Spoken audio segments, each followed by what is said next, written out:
All right, these would be growth stocks that are less risky, I would say, because people ask me, what are 10 to 20 growth stocks? Okay, this would be the small nuclear reactor. Now, if you were into these small nuclear reactors, SMR or OKLO, but maybe you might view them as too risky. These guys, they are providing nuclear components and products. It operates through government operations and commercial operations, government operations segment manufactures naval nuclear reactors, including related nuclear fuel for the U.S. naval nuclear propulsion use. See, they have a lot of stuff, and they are going to be like, you could kind of say they're the red wire of nuclear reactor stuff, because they can have the capabilities to make these components and whatnot, the nuclear supplies, and other high-level waste and supplies, so they can get rid of it, and they've been going back since 1867. So these guys are definitely, I mean, obviously, they are on a fucking rise. I mean, but does the rise just continue? Probably. We could get something where somebody says nuclear sucks again. That happens, like when China did it. But I don't know if it's going to drop it like last time, but we'll see. But everything is at an uber high. But if you're investing for the long term and you don't really care, I mean, fuck it. What do you care? If you're not going to look at it again, if you only look at your shit every 6 months, then that's fine. But you have 0.69%. I just think these guys, dude, I didn't even see that. They're fucking money. These guys, BWX, I do hear rumor though that these government contracts aren't always the best thing, because the United States, we might not always pay our bills, but I don't know. That's just a rumor I heard. We'll see. I'm not saying we wouldn't. Fuck yes. OKLO is my strike price for next week. OKLO. Now, OKLO is still a gigantic risk, if you could say, because they have approval for the project, but these projects aren't going. They're not even started construction yet. So, but does that matter? I don't know. It doesn't look like it. I definitely think OKLO could go down, but they might not. I mean, these fucking guys, SMR too, and they're doing other stuff besides just small nuclear reactors. I think that their desalination plan, SMR, desalination, I think that is going to be quite excellent. And this was SMR, wait, I don't know if that was, oh yeah, it is, Science Direct. That's important. Scientists talking about it. I just think that, and their small nuclear reactor, if we look up NuScale, Eastern Europe, I forget if it was Serbia or Romania. That is big, I think. I think that puts them apart from OKLO. Originally, I have the most money in SMR because I saw this as being valuable. And back then, I didn't know all the Chris Wright stuff, the Chris Wright energy director. Who would have thought any of that would happen? And the Sam Altman, I wasn't in... the Sam Altman thing, I did know it, but I don't know, I didn't think, because OKLO and the OpenAI thing is so huge too. So OKLO has not even announced the OpenAI thing, and we know the OKLO thing and the OpenAI thing is coming because he said he had a conflict of interest possibly, and that's why he had to leave the board. So when is OKLO and OpenAI going to announce? That was when he stepped down, April. So it's only a matter of time, people. Only a matter of time. Now, that was your nuclear stuff. Also, for a save, I do not see how Sprout Uranium does not do big things in the coming timeline. And they are definitely almost, well, they're an ETF, so they're not as volatile as you can see, which a lot of people like that. And they have a dividend of 3.61. That's nice. And all the ones I like. Uranium Energy. UUUU. I wish they held more UUUU instead of as much Denison Mines. Even though Denison Mines is a Canadian mine, that's fine, obviously. But we don't always have the best relationship with Canada. Same with NextGen. So I wish this was UUUU. But I don't make the ETF, so I can fuck myself. All right. Then RDW, people. If we go to our RDW. Now, this is kind of new. I've been telling you people, not the wrong thing. But RDW is one that does the space components, kind of like the BWXT. But they have the components, the 3D space 3D printing, manufacturing, assist customers in solving challenges of future space missions, and the cameras. But look what else they have. These motherfuckers, dude. I don't know why they named it this. they have their wholly owned subsidiary, Edge Autonomy Team, is demonstrating Stalker UAS and ISR payload solutions at the Mayweather Fire Syndicate experiment in Oklahoma, held by the U.S. Army. They have a whole drone called the Stalker. And I don't even know. Nasty little guy. I don't know what it's going to do. I'm sure it'll do nice things. Stalking is not always bad. You stalk people you really love. So therefore, I just think that RDW, I think they have way more room for growth. I mean, I really do. And other growth, nasty ones. You don't feel good about yourself, but you get growth. I think KTOS is going to have this autonomous drone. But you know what could be KTOS's? They are the Palantir of drones, it appears. KTOS Palantir partnership as well. Like, KTOS, Palantir. Wait, I want to know about their partnered with Airbus Defense. Recently, a $1.45 billion contract. They do stuff with Rocket Lab too. Oh my god. Well, what can you do? Rocket Lab. I didn't say my baby Rocket Lab. Oh wait, I just started space. So you're gonna have, dude, KTOS, I want to know, I think that fighter jets are out for the most part, and drones are in. Like, KTOS, there's shit. If I said, wait, I want KTOS Rocket Lab, going into Rocket Lab. Sapita, Ever the Realist wonders, what's this one? Whether competing against Starlink is worth the investment. Why did they have to use that picture? He's a handsome man. Appearing question companies goal of increase SpaceX and Amazon becoming fully verticalized company with a core application business is the right strategy. This is amazing. If they shoot this rocket, so then you would have Redwire, right? I had said. And then KTOS. I mean, these guys, I think they're going to do stuff. The autonomous drone. They have autonomous drone. Autonomous drone. I guess that's hard to do. Like, this one, they're Valkyrie. I don't know. The stealthy unmanned combat aerial was developed with the United States Air Force Research Laboratory under low-cost attritable aircraft technology. But they're doing a lot of stuff. It was back in a while. And all this money from the big beautiful bill is going to be coming. That, I think, Redwire, KTOS, Rocket Lab, of course. And the biggest part of this, earnings. He has earnings coming up. The week of August 7th. Jesus Christ. What a high. I mean, I don't even know. And if this Neutron that's supposed to be launching in the late 2025, this year, that is big. Very big. But if it doesn't, I mean, if there's an accident, which is totally possible, because you see idiot Elon constantly crashing things all over the atmosphere, all over the globe. I mean, what the hell? But if he launches it successfully, like he has done the past fucking, like, 5 years. I think the last accident was in the 2010s. So, oh my God. I think it was 2017. And successful.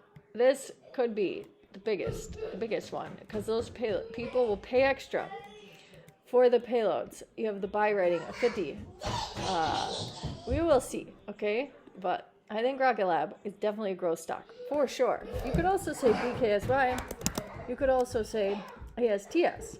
But then, they had a little fall. But not even bad. And then ASTS, they have this satellite system. So they're not the rockets, they're the satellites. And their satellite system is supposed to be really, really good, okay? But the problem would be is if he has to have Elon shoot it up. But then once Rocket Lab shoots theirs up, right, the Neutron, then maybe they could do stuff with ASTS. And then that could be interesting. And ASTS, they would use Amazon's Blue Origin to shoot their shit up. Yes, that's what I think they're going to try to be doing. But then you would also have UFO. This is an ETF that holds all of them. And that could be a nice little guy, for sure. And they have the smallest of dividends, I want to say 1.61%. Better than the other one. So you would have Rocket Lab. You have exposure to Rocket Lab, ASTS. That VSAT, politicians are in VSAT. Sirius, Global Star. I do like Global Star. But the Black Sky and the Red Wire is not as much in those ones. So those would be growth. And then the EVTOL industry. I obviously think that's going to be a big growth industry. I really do. You have ACHR. They're going to be launching commercial in Abu Dhabi, United Arab Emirates. You have JOBY. Their United Arab Emirates launch is going to be, and Saudi Arabia, is going to be next year, early next year. So JOBY's another huge player. And then HOVR coming up very sneakily. They just need these investors, and they need partners like how JOBY has Toyota, ACHR has Stellantis. These guys, they got the propeller, MT propeller to go with them, so that is a big deal. And if they could, ACHR and JOBY proof of concept, HOVR could have a much easier rise, I think, and quicker. And they're playing the two, it's a father-son duo. They know their shit, okay? I think they're going to do a good job. If you see the volatility of ACHR the past 5 years, but see, and that would have been, you would have wanted to be careful there, considering it was going to take so long. That's what you want to be careful about HOVR, getting in too early. Or, I mean, not getting in too early, but getting it priced too high, because we don't know. They could stay down for a while. These could be volatile. And then you have Surf Air Mobility. They are certainly taking a dive, but these guys, they had hype, okay? And they have Palantir investment, and it is parallel. Surf Air Mobility, deportations. I mean, they make these smaller planes, okay? And I also just think, well, they don't make them. They're heavily invested in electrification. Wait a minute. Regional platform that aims to sustainably connect the world's communities. I think they're going to be like the Uber, you could maybe say, well, also building the infrastructure for all of these EVTOLs, because the EVTOLs are going to be able to fly, easily come out in and out of airports, because the airport infrastructure. And EVTOL means they're going to fly up like a helicopter and then, soar like a plane. So I think, I'm wondering if, and the ones that they're invested in, they are developing and commercializing electrified aircraft and proprietary powertrain technology for the Cessna Caravan, a type of aircraft that they extensively use. So this and the AI stuff. See, Palantir is also partnered with ACHR. They're doing stuff for AI, I don't even know, integrating AI in air travel. So this, and ACHR does stuff with the Department of Defense. So ACHR, I might say ACHR over JOBY, but JOBY does too, but not as much. And ACHR has the Anduril partnership, so that's big. But this, I think Surf Air Mobility, I definitely think they had a big rise, and they might go down further for sure. But I think these guys are another one in this eVTOL small plane industry. Because look at Boeing. It's just, I mean, what the fuck? And these ones are like 9-person ones, I believe. What is a craft? I want the Cessna. Surf Air Mobility Cessna. These. So, these could be, and I guess, I don't know, just for small parties of fucking rich people going to various islands that they go to. I don't know, probably not the most ethical company there, but what can you do? They're going to kill us all. So then, you also, all this needs, everything that flies in the sky, everything needs these rare earth minerals. So you have MP, and this one is obviously an uber high. And now they have this kind of, it could get higher, honestly. They have 17 years mine life. MP, Pentagon investment. This was huge. And Apple. And you have something from this guy, Johnny Walker, and he's going to say, rare earth stocks look for a nice bubble. Don't think Apple and the Pentagon are the last investors in this. Wouldn't be surprised to see Tesla invest. They need magnets for their batteries, any of the Mag 7. So this could, he has a definite point here.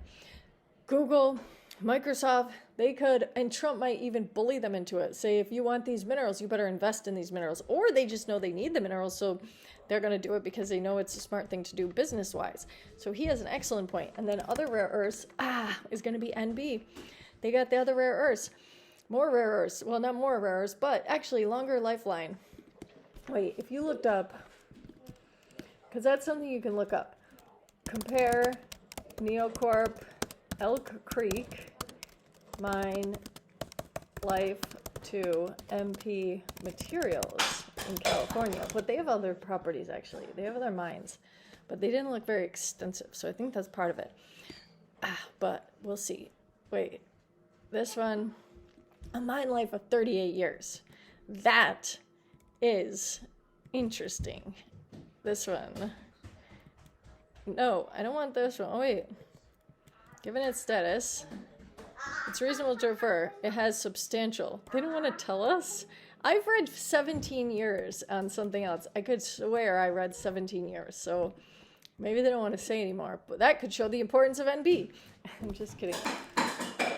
So those, but NB is not, you could say that's still definitely a risk one. But as you can see with MP, and then for biotechs, I'm going to say, and I don't think it's a risk, even though it looks like shit almost for the past year. But it's because they have FDA approval. So you could say one with FDA approval, and you would say, you know what, I'll show you CNN. When CNN does this, not that I would like just go off of CNN, but they give them a 10, okay?